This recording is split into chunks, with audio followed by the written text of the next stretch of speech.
लोकसभा चुनाव के मद्देनजर जो है बीएसपी का चुनाव प्रचार अभियान शुरू होने के बाद अब पार्टी प्रमुख मायावती भी कार्यकर्ताओं में जोश भरने के लिए मैदान में उतर गई हैं। बीएसपी प्रमुख मायावती ने गुरुवार को यानी आज बीजेपी और आरएसएस के गढ़ में नागपुर में चुनावी रैली को संबोधित किया। ईद के मौके पर आयोजित इस रैली में बीएसपी सुप्रीमो मायावती ने कांग्रेस पर हमला बोलते हुए उसे कटघरे में खड़ा किया। उन्होंने कहा कि कांग्रेस अपनी गलत कार्यशैली की वजह से धीरे धीरे सत्ता से बाहर हो गई। बीएसपी प्रमुख मायावती ने आरोप लगाते हुए कहा कि काशीराम जी के निधन के समय जो है कांग्रेस सत्ता में थी और उसने एक दिन भी काशीराम के सम्मान में शोक घोषित नहीं किया था।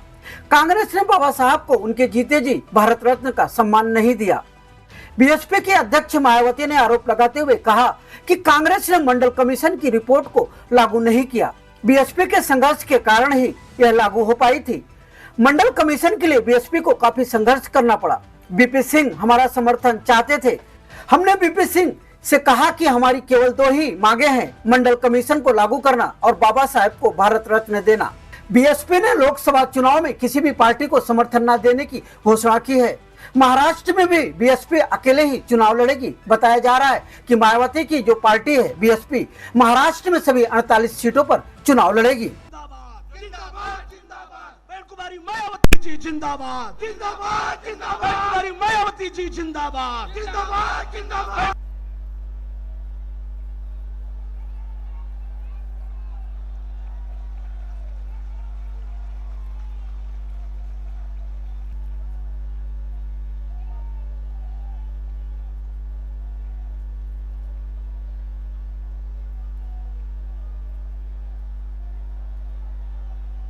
से विनम्र आग्रह करता हूं कि आप अपने ख्यालात रखें। आदरणीय बहन जी।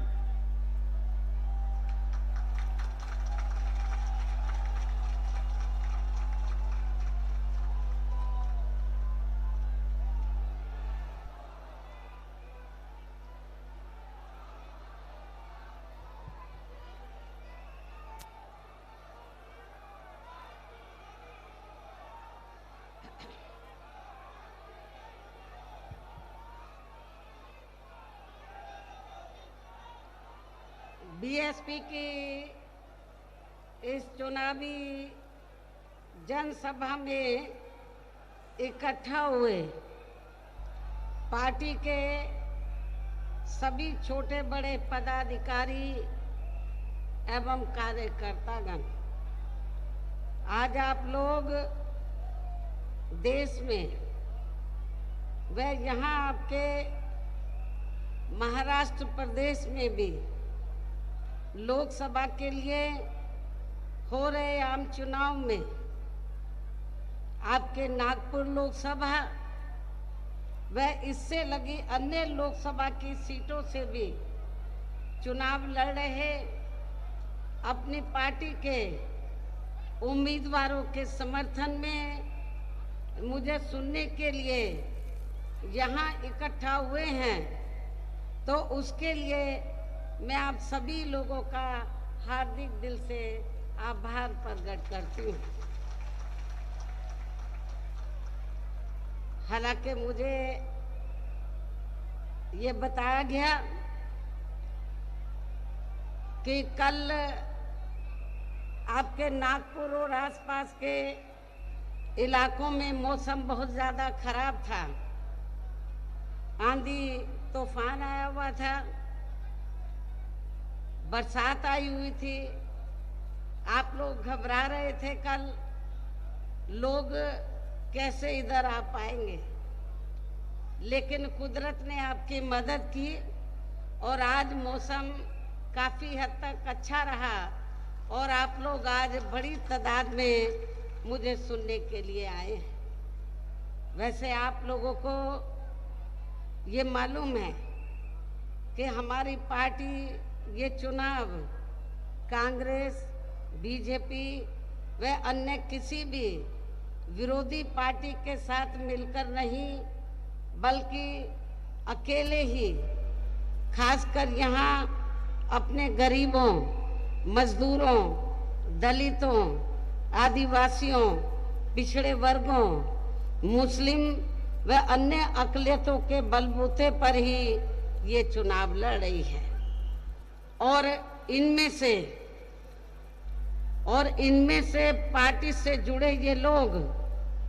अपनी पार्टी के उम्मीदवारों को जिताने में पूरे जी जान से लगे हुए हैं। हालांकि आज आपके यहाँ इकट्ठा हुई अपार भीड़,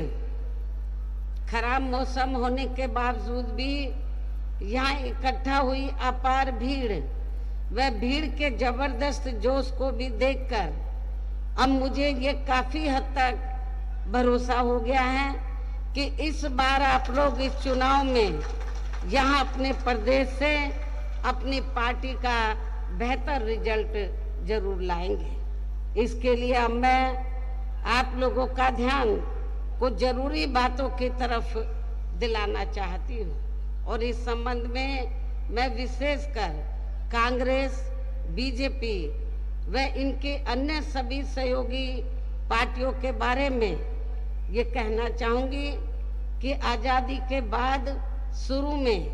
केंद्र व देश के अधिकांश राज्यों में भी ज्यादातर सत्ता यहाँ कांग्रेस पार्टी के ही हाथों में केंद्रित रही है, किंतु इनकी अधिकांश मामलों में रही गलत नीतियों एवं गलत कार्य प्रणाली आदि की वजह से ही फिर इस पार्टी को केंद्र व काफी राज्यों की भी सत्ता से बाहर होना पड़ा है और यही स्थिति इनकी सहयोगी पार्टियों की भी बनी रही है, जिसके कारण ही पिछले कुछ वर्षों से बीजेपी व इनके सहयोगी दल केंद्र व अधिकांश राज्यों की भी सत्ता में काबिज हो गए। कांग्रेस पार्टी की गलत नीतियों व कार्यशैली की वजह से ही आप लोगों को ये मालूम है कि हमें बहुजन समाज पार्टी बनाने की भी जरूरत पड़ी है। यदि कांग्रेस पार्टी कमजोर तबके के लोगों का पूरी ईमानदारी निष्ठा से भला करती, उनको भारतीय संविधान के तहत जो दिए गए कानून है उनका पूरा लाभ उनको देती, तो शायद हमें बहुजन समाज पार्टी को बनाने की जरूरत नहीं पड़ती। लेकिन बीएसपी को बनाने की जरूरत इसलिए पड़ी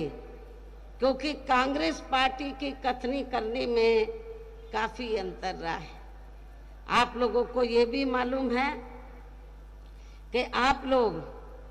कांग्रेस पार्टी के राज में काफी लंबे अरसे तक ये संघर्ष करते रहे कि बाबा साहब डॉक्टर अंबेडकर को भारत रत्न की उपाधि से सम्मानित किया जाना चाहिए, लेकिन कांग्रेस पार्टी ने बाबा साहब डॉक्टर अंबेडकर को अपने जीते जी उनको भारत रत्न की उपाधि से सम्मानित नहीं किया। और इतना ही नहीं, इनके कारवां को, मूवमेंट को आगे बढ़ाने वाले, बाबा साहब के देहांत के बाद इनके कारवां को, मूवमेंट को आगे बढ़ाने वाले मान्यवर श्री कांशीराम जी की जब डेथ हुई, मृत्यु हुई,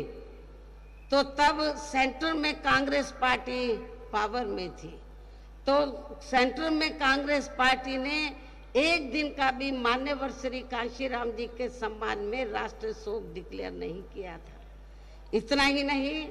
बाबा साहब डॉक्टर अंबेडकर के अथक प्रयासों से अति पिछड़े वर्ग के लोगों को जो मंडल कमीशन की जो रिपोर्ट आई उसके तहत जो उनको आरक्षण का लाभ मिलना चाहिए था, तो कांग्रेस पार्टी की सरकार ने सेंटर में अपनी हुकूमत के दौरान मंडल कमीशन की रिपोर्ट को भी लागू नहीं किया, जिसके कारण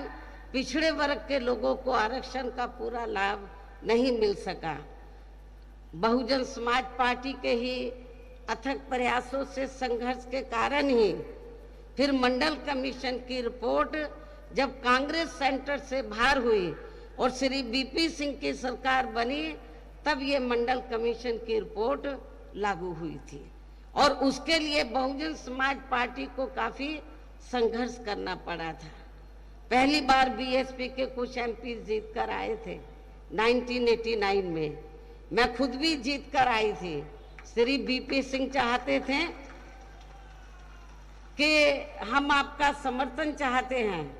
बीएसपी का, और मान्यवर श्री कांशीराम जी को उन्होंने ये कहा कि आप जो भी मंत्रालय मायावती को देना चाहते हैं हम देने के लिए तैयार हैं, लेकिन आप हमें समर्थन दे दीजिए। तो हमने उस समय श्री बीपी सिंह को ये कहा कि हमें कोई मंत्री पद या बड़ी कुर्सी आदि नहीं चाहिए,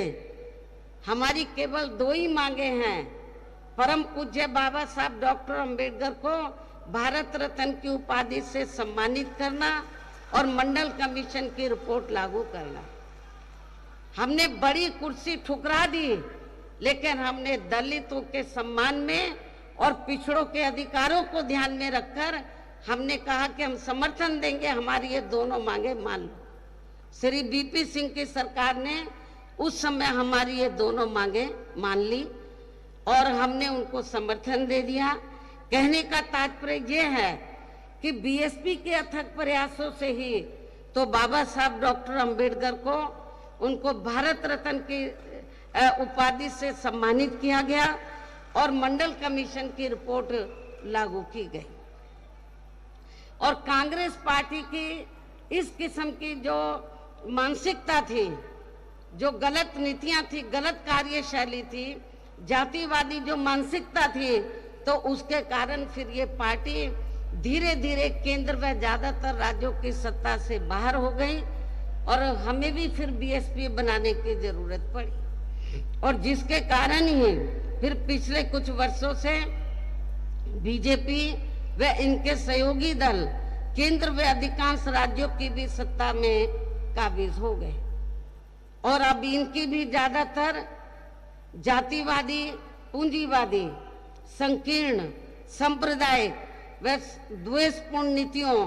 एवं कार्य प्रणाली आदि से तथा इनकी कथनी व करनी में भी काफी अंतर होने की वजह से ऐसा लगता है कि इस बार ये पार्टी भी यानी कि भारतीय जनता पार्टी भी केंद्र की सत्ता में आसानी से आने वाली नहीं है, बशर्ते यदि ये चुनाव इस बार फ्री एंड फेयर होता है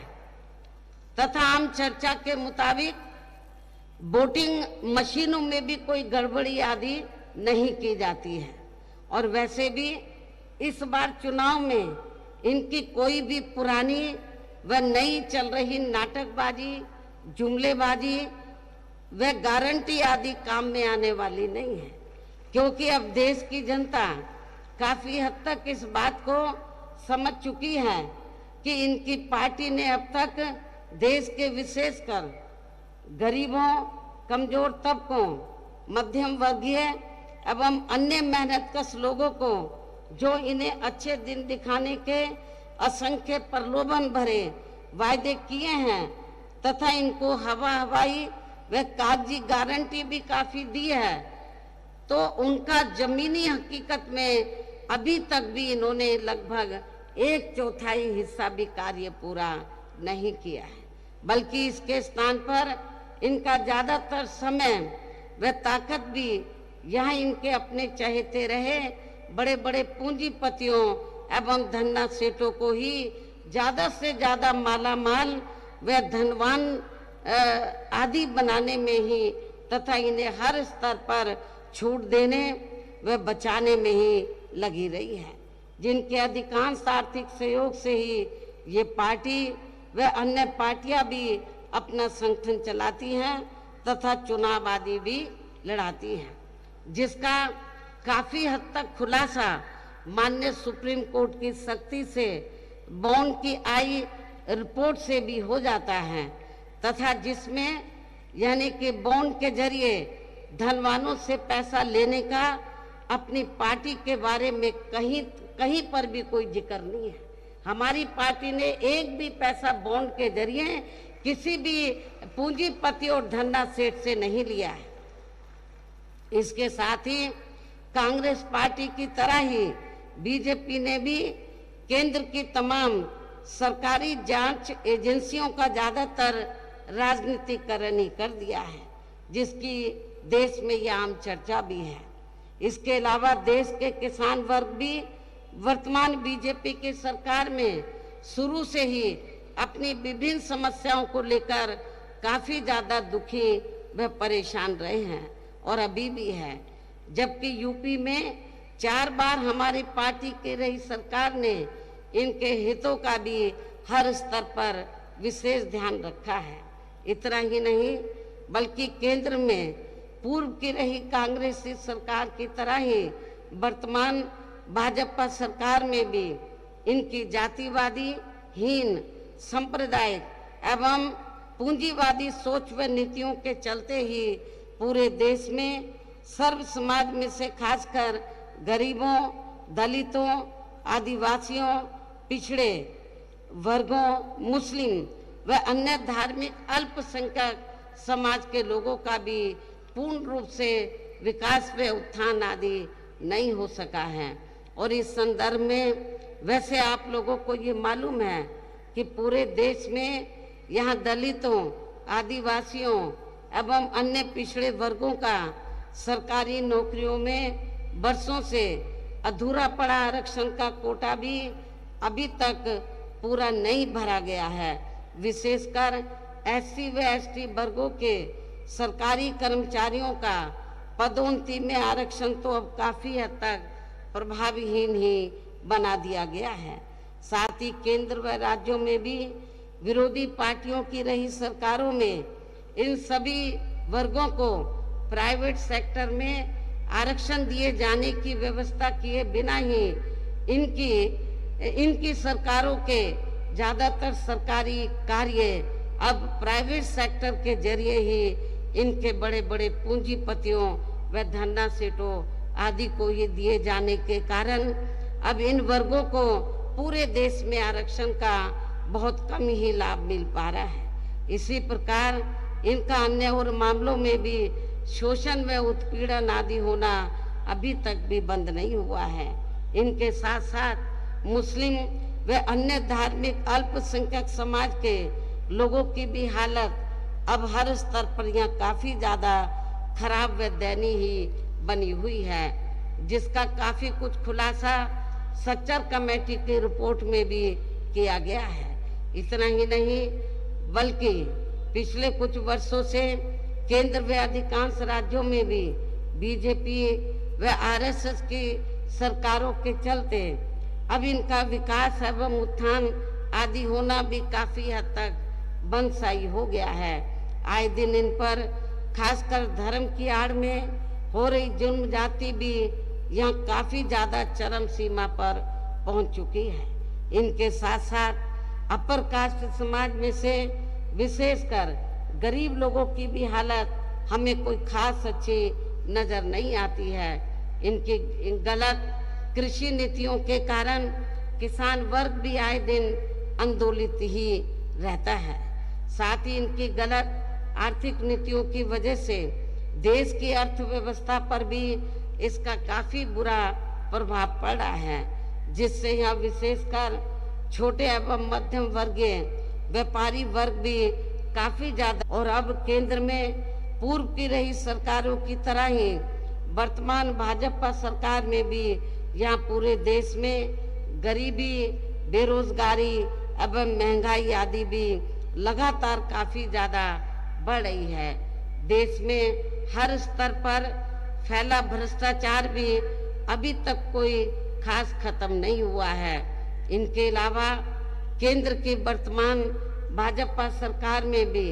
अपने देश की सीमाएं अभी तक भी पूरे तौर से सुरक्षित नहीं है। ऐसे में अब आप लोगों को देश में हो रहे लोकसभा चुनाव में कांग्रेस, बीजेपी व इनकी सहयोगी पार्टियों को भी केंद्र की सत्ता में आने से जरूर रोकना है, जिनकी नीतियों व कार्यशैली आदि को आप लोग काफी हद तक आजमा भी चुके हैं। और अब ये विरोधी पार्टियां किस्म किस्म के साम दाम दंड भेद आदि अनेकों हथकंडे इस्तेमाल करके केंद्र की सत्ता में आने की पूरी कोशिश में लगे हैं, जिनसे अपनी पार्टी के लोगों को हर स्तर पर काफी ज्यादा सावधान रहना है। और इस मामले में विरोधी पार्टियां अपने अपने पक्ष में हवा बनाने के लिए खासकर मीडिया, ओपिनियन पोल व सर्वे आदि का जो बड़े पैमाने पर इस्तेमाल कर रही हैं, तो उनसे पार्टी के लोगों को बिल्कुल भी गुमराह नहीं होना है। इसके साथ ही विरोधी पार्टियों के विभिन्न रूपों में जारी किए गए इनके हवाई व प्रलोभन भरे चुनावी घोषणा पत्रों एवं वायदों आदि के बहकावे में भी अपनी पार्टी के लोगों को कतई नहीं आना है, जिन्हें ये पार्टियां चुनाव खत्म होने के बाद ज्यादातर अमल में नहीं लाती हैं और अब जिन पर से देश की जनता का अधिकांश विश्वास ही उठ गया है। यही खास वजह है कि हमारी पार्टी किसी भी चुनाव में अपनी पार्टी का कोई भी चुनावी घोषणा पत्र आदि जारी नहीं करती है। वैसे भी हमारी पार्टी किसी भी मामले में कहने में बहुत कम बल्कि कार्य करके दिखाने में ही ज्यादा विश्वास रखती है। और इस बात का सबसे बड़ा सबूत यह है कि उत्तर प्रदेश में 4 बार हमारी पार्टी के नेतृत्व में रही सरकार ने चुनाव में पार्टी के बिना जारी किए गए घोषणा पत्र के ही प्रदेश व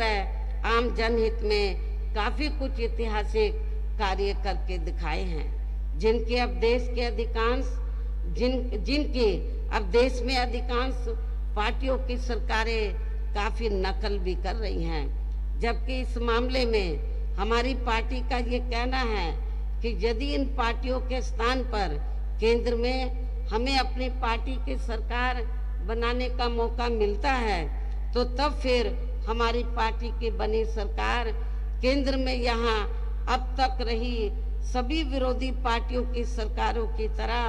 केवल यहाँ हवाई व कागजी कार्य आदि नहीं करेगी, बल्कि उत्तर प्रदेश की तरह ही जमीनी हकीकत में ठोस कार्य करके दिखाएगी। और इस संदर्भ में खासकर मैं ये कहना चाहूंगी, केंद्र द्वारा देश में पिछले कुछ समय से अति गरीब परिवारों को अस्थायी तौर पर फ्री में जो थोड़ी सी खाद्य सामग्री दी जा रही है, तो उससे इनका स्थायी तौर पर भला होने वाला नहीं है। वैसे भी इनकी ये जटिल समस्या देश में हर हाथ को काम देने से ही केवल दूर हो सकती है, जिसकी तरफ हमारी पार्टी की बनी सरकार विशेष ध्यान देगी। साथ ही देश में अब आए दिन बढ़ रही गरीबी, बेरोजगारी व महंगाई काफी ज्यादा त्रस्त है, परेशान है, जिसे भी आर्थिक नीतियों में तब्दीली करके जरूर दूर किया जाएगा। धर्म की भी आड़ में पिछले कुछ वर्षों से खासकर मुस्लिम समाज के लोगों का द्वेष की भावना से जो इनका काफी शोषण व उत्पीड़न आदि किया जा रहा है, तो ये भी देश के लिए अति चिंता की बात है। इसे भी जरूर रोका जाएगा और ये सब हमने अपनी यूपी की रही सरकार में कतई भी नहीं होने दिया है। इसके अलावा हमने यूपी में सर्व समाज में से खासकर गरीब एवं बेरोजगार लोगों को अपने पैरों पर खड़ा करने के लिए अनेकों ठोस कदम उठाए हैं, जिनको फिर सरकार बनने पर प्राथमिकता दी जाएगी। कहने का तात्पर्य ये है कि देश में इस समय हो रहे लोकसभा चुनाव में विरोधी पार्टियों के जारी किए गए उनके हवाई व प्रलोभन भरे चुनावी घोषणा पत्रों आदि के बहकावे में अब यहाँ खासकर देश के अति गरीबों, मजदूरों, बेरोजगारों एवं अन्य जरूरतमंद लोगों को बिल्कुल भी नहीं आना है। और अब इन्हें ऐसी सभी विरोधी पार्टियों को हर हालत में केंद्र की सत्ता में आने से जरूर रोकना है, जिनकी कथनी व करनी में भी काफी अंतर रहा है, शुरू से ही काफी अंतर रहा है, तथा जिन्हें ये लोग बरसों से आजमा भी चुके हैं। ऐसी स्थिति में अब मेरा यही कहना है कि आप लोगों को अपने खुद के व अपने प्रदेश एवं देश के भी हित में अपने वोटों को यहाँ कांग्रेस, बीजेपी व अन्य सभी विरोधी पार्टियों को न देकर केवल अपनी एकमात्र हितैषी पार्टी बहुजन समाज पार्टी को ही देना है, जो ये पार्टी उत्तर प्रदेश की तरह ही केंद्र में भी अपनी पार्टी की सरकार बनने पर फिर पूरे देश में अपनी पार्टी की सर्वजन हिताय व सर्वजन सुखाय की नीतियों पर आधारित इस सरकार चलाएगी। इसके साथ साथ केंद्र से जुड़ी आपके क्षेत्र की जो भी यहाँ स्थानीय समस्याएं होंगी तो उन्हें भी फिर दूर किया जाएगा। साथ ही यहाँ गरीबों, मजदूरों, बेरोजगारों, कर्मचारियों, किसानों, छोटे व्यापारियों एवं अन्य मेहनतकश लोगों के हितों का भी विशेष ध्यान रखा जाएगा। समाज में खासकर दलितों, आदिवासियों, पिछड़े वर्गों, मुस्लिम व अन्य धार्मिक अल्पसंख्यक समाज के लोगों के विकास व उत्थान के साथ साथ हर स्तर पर इनकी सुरक्षा आदि के लिए भी प्रभावी कदम उठाए जाएंगे। तभी फिर यहाँ वास्तव में अपने देश के महान संतों, गुरुओं व महापुरुषों में भी विशेषकर महात्मा ज्योतिबा फूले, श्री छत्रपति शाहू जी महाराज, श्री नारायण गुरु, बाबा साहब डॉक्टर भीमराव अंबेडकर एवं मान्यवर श्री कांशीराम जी आदि का अधूरा रहा सपना जरूर साकार हो सकता है, जिनको यूपी में हमारी पार्टी की रही सरकार द्वारा हर स्तर पर पूरा आदर सम्मान भी दिया गया है। इन्हीं खास बातों के साथ ही अब मेरी आप लोगों से यही पुरजोर अपील है कि हमारी पार्टी ने आपके नागपुर व इससे लगी अन्य लोकसभा की सीटों से भी अर्थात पूरे महाराष्ट्र से जिनको भी चुनाव के मैदान में उतारा है, जो यहाँ आपके सामने मंच पर मौजूद भी हैं, तो उन्हें आपको जरूर कामयाब बनाना है। जिनको कामयाब बनाने के लिए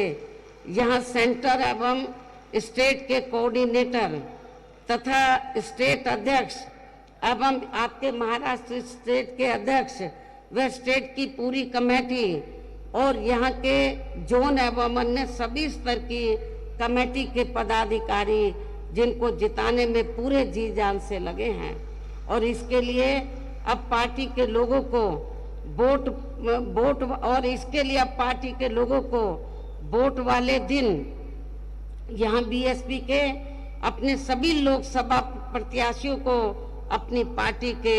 हाथी चुनाव चिन्ह के सामने वाले बटन को दबाकर अवश्य ही जिताना है। और इसके लिए अब आप लोगों को वोट पड़ने वाले दिन यहाँ बीएसपी के अपने सभी लोकसभा उम्मीदवारों को पार्टी के हाथी चुनाव चिन्ह के सामने वाले बटन को दबा के इनको जरूर जिताना है, कामयाब बनाना है।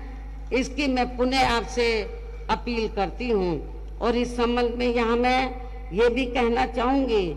कि आप लोगों को वोट पड़ने वाले दिन सबसे पहले सुबह उठते ही व समय से अपने अपने पोलिंग बूथों पर अपना वोट डालने के लिए जरूर जाना है। इसके बाद ही तब फिर आपको अपना अन्य कोई कार्य करना है। और इस मामले में हमारी महिलाएं भी अपने पुरुषों से पीछे नहीं रहेंगी, जो वोट वाले दिन पुरुषों से बढ़ चढ़कर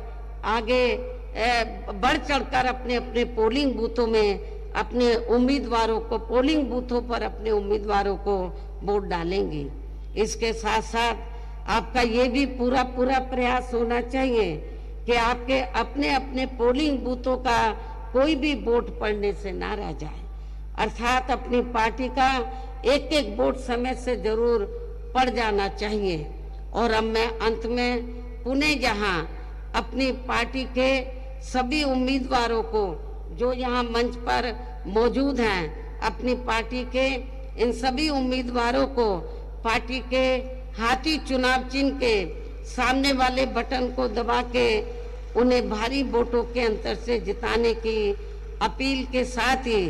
अब मैं अपनी बात यही समाप्त करूं। लेकिन इससे पहले मैं ये भी कहना चाहूंगी कि परम पूज्य बाबा साहब डॉक्टर अंबेडकर ने अपने जीते जी महाराष्ट्र में उनका, वैसे तो पूरे देश के लिए उन्होंने काम किया, लेकिन महाराष्ट्र में खासकर जो ये उनकी कर्म भूमि रही है, तो बाबा साहब डॉक्टर अंबेडकर ने पूरा प्रयास किया था कि आप महाराष्ट्र सेंटर के साथ साथ खासकर महाराष्ट्र स्टेट की पॉलिटिकल पावर की मास्टर की आप लोग अपने हाथ में लें। लेकिन उनके जीते जी आप लोग इसमें कामयाब नहीं हो सके। उनके देहांत के बाद फिर इनके कारवां को, अधूरे पड़े कारवां को मान्यवर श्री कांशीराम जी ने तो मंजिल तक पहुंचाने का पूरा अथक प्रयास किया। इत्तेफाक से मान्यवर श्री कांशीराम जी की ये भी महाराष्ट्र की कर्म भूमि रही। उन्होंने पूना से इस मूवमेंट को शुरू किया, पूरे महाराष्ट्र में लेकर गए, पूरे देश में लेकर गए, बहुत मेहनत की उन्होंने। लेकिन उनके जीते जी आप लोगों ने उनको निराश ही रखा। बाबा साहब को भी निराश किया, मान्यवर श्री कांशीराम जी को भी निराश किया। अब दोनों हमारे बीच में नहीं है। मेरे आप लोगों से पुरजोर अपील है कि यदि आप लोग वास्तव में परम पूज्य बाबा साहब डॉक्टर भीमराव अंबेडकर और मान्यवर श्री कांशीराम जी के आप सच्चे अनुयायी हैं, तो जो गलतियां अभी तक आप लोगों ने की हैं उसमें सुधार लाकर आप लोग उनके अधूरे पड़े कारवां को जरूर आप लोग पूरा करेंगे। अभी मौका मिल रहा है, आप पूरे देश में लोकसभा का आम चुनाव हो रहा है, आपके महाराष्ट्र जिसके तहत आपके महाराष्ट्र स्टेट में भी हो रहा है। मेरी आप लोगों से पुरजोर अपील है, खास तौर से नागपुर विदर्भ के लोगों से और इस क्षेत्र के लोगों से, वैसे तो पूरे महाराष्ट्र के लोगों से पुरजोर अपील है कि आप लोग जो कुछ कार्य आप लोग उनके जीते जी नहीं कर सके, कम से कम आप लोग अब उनके देहांत के बाद तो ये कार्य जो उनकी दिली तमन्ना थी इसको जरूर पूरा करें और इस चुनाव में आप लोग जरूर अच्छा रिजल्ट लाएं। तो यही हमारे इन दोनों महापुरुषों के प्रति आपकी सच्ची श्रद्धा भी होगी। तो इन्हीं जरूरी बातों के साथ ही अब मैं पुनः अपनी पार्टी के सभी उम्मीदवारों को पार्टी के हाथी चुनाव चिन्ह के सामने वाले बटन को दबाकर इनको भारी वोटों के अंतर से जिताने की पुरजोर अपील करते हुए अपनी बात यहीं समाप्त करती हूँ। जय भीम, जय भारत। अगर अभी तक आपने हमारा चैनल सब्सक्राइब नहीं किया तो अभी सब्सक्राइब करें और बेल आइकॉन को क्लिक करके हमारी लेटेस्ट खबरों से रहे अपडेट।